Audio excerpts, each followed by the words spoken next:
another Alana Arian song. Ve'ahavta l'orecha kamocha. The words appear on bus stop benches all around our city, and none of them are defaced, which is a beautiful thing. Love your neighbor as yourself. 3 words. So, if you're worried that I'd ask you to read this page of Talmud and you notice that the graphics are not clear, don't. Folks online actually see a better version because it works better online. But it's really just a visual prop that I want to show you to demonstrate how the Talmud works. Because this book, actually it's, where is it? What's in here? It's over there. There it is. There's the Talmud. Is a remarkable creation. So I want to focus on 2 features of this book. First of all, if you think this text that I handed out is inaccessible, you should actually try opening the Talmud. It is beyond inaccessible. What do I mean by that? I mean, you have to be fluent in at least 2 languages, Hebrew, medieval Hebrew, and Aramaic. You also have to be able to read a very strange script that was invented. Well, we're told it's Rashi's script. I'm not sure if Rashi invented it, but it's a very difficult Hebrew to decipher until you've had a chance to really learn it. And it's actually only partially translated. Even on Sefaria, even the version that I have, the Soncino, in my office, not all the commentary is translated. So it's obscure, unless you're a student of Talmud, and then you spend a day on every page. But now I want to talk about a second feature, and this is what the most important one is for today, and the reason I gave you this beautiful color handout. It records the discussions and debates and differences of opinions of dozens of Jewish scholars over hundreds of years. Let that sink in for a minute. Dozens of scholars over hundreds of years are in dialogue with each other on each page of the Talmud. That's incredible. And on all those pages, not one opinion is favored over another. They're just placed before us to read and to take in and to come to our own conclusions based on what's on the page. So the style of the page you're looking at, this particular graphic image, was created in Venice in the 16th century. Earlier editions just had the center text, the Mishnah and Gemara, but that text alone also recorded the deliberations of hundreds of rabbis, dozens of rabbis over hundreds of years. What Jewish tradition then in the 16th century did, or the Jewish scholars in the 16th century said, you know what? It's not enough just to have these opinions on the page. Let's add all of the opinions all around them, and let's make sure they appear on every page. Let's really confuse the Jews. But it's more than that.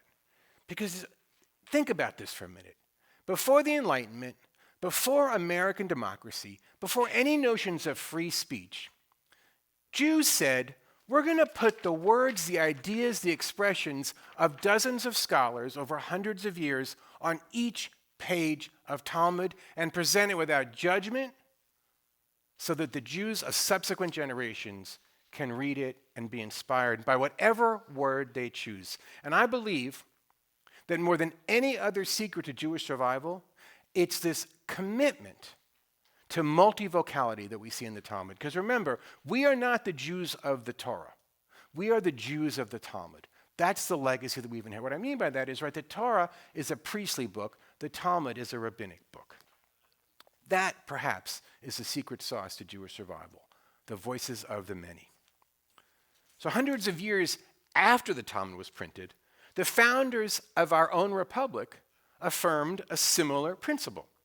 James Madison, Alexander Hamilton, John Jay, they were preparing the country for what would become the Constitution, a national constitution. And they wrote 85 Federalist papers. Depending upon how it's printed, it can be as many as 650, as few as 400 pages.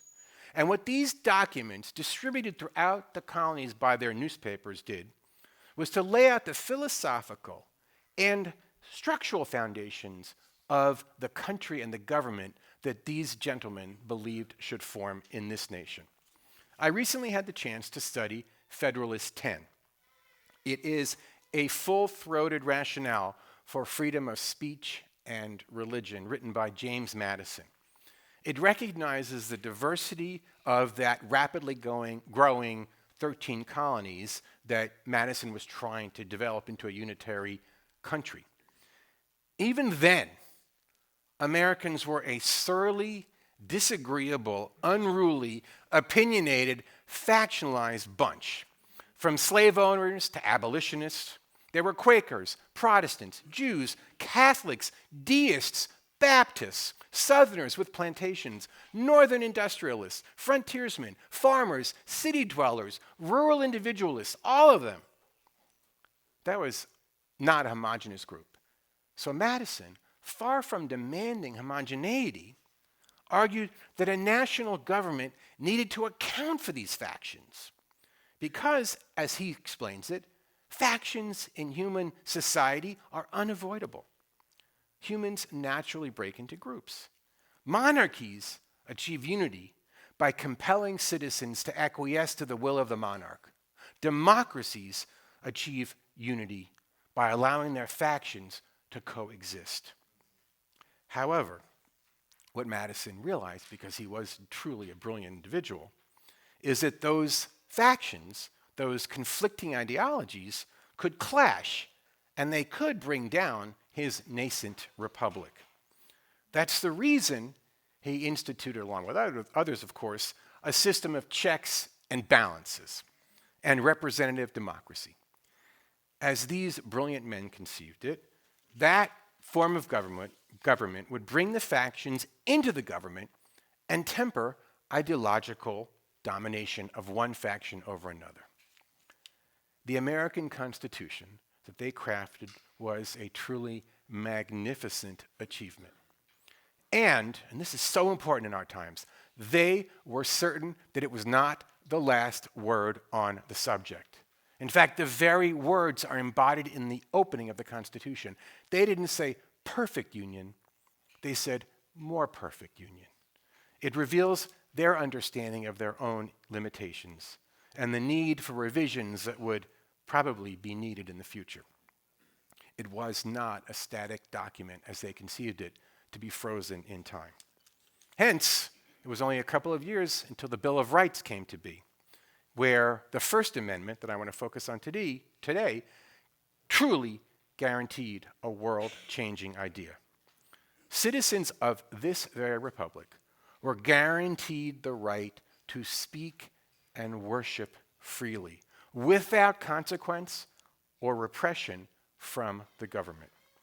What Hamilton, Madison, what successive Supreme Court justices and political philosophers recognized is that it is extraordinarily difficult to listen to the ideas, for us, each of us as individuals, to listen to ideas that diverge from the ideas that we are comfortable with, from our deeply held beliefs. We often find alternative modes of worship strange, sometimes heretical, perhaps even offensive. We might even find the passionate ideas and words of others reprehensible and offensive. And because of that, our nation's central founding principle asserts that those varieties of human thought and expression cannot be infringed upon by the government. And yet, dangerously, in our generation, we are backsliding from this principle. It is shocking, it is as shocking as it is alarming. Now, if you're nodding your heads and pointing across the political divide at perhaps the Trump administration or maybe previous Democratic presidents, I'm here to tell you that the first place to point the finger is within whatever ideological framework you occupy. We've all got to do some serious soul searching. On the left, the attempt to enforce cultural norms, ideologies, and even language have undermined free expression. Whether language about gender or coercive mandates for diversity and inclusion, or efforts to control what can be taught in public universities and schools, those kinds of coercive policies have become tools to push up against the freedom of expression inherent in the First Amendment of the Bill of Rights. The whole definition now of unsafe language has been expanded so broadly as to suppress the expression of those who merely challenge the ideologies of others who can't handle the challenge. Now, to be clear, one can hold a whole range of ideas across the left. That is what this country is all about. But when government is called on to preference one faction over another, it is a violation of the very principles that Madison outlined in Federalist 10. And on the right, those who want to impose their views of white Christian nationalism on a society or a particular vision of America, those who strive to muzzle their free exchange ideas on campuses, also the mirror image of the left, who threaten newspapers and other media outlets with lawsuits and threaten to bring the coercive power of the federal government, are also in violation of the First Amendment. Let's be very clear. We don't like hearing language that offends us or challenges our ideas. It's hard to listen. Sometimes we wish we could turn it off. However, the American commitment to freedom of expression does not guarantee the listener freedom from being offended. And that is hugely important. You will be offended by words that someone says. That is what it means to be an American. It is the speaker that's protected, not the listener.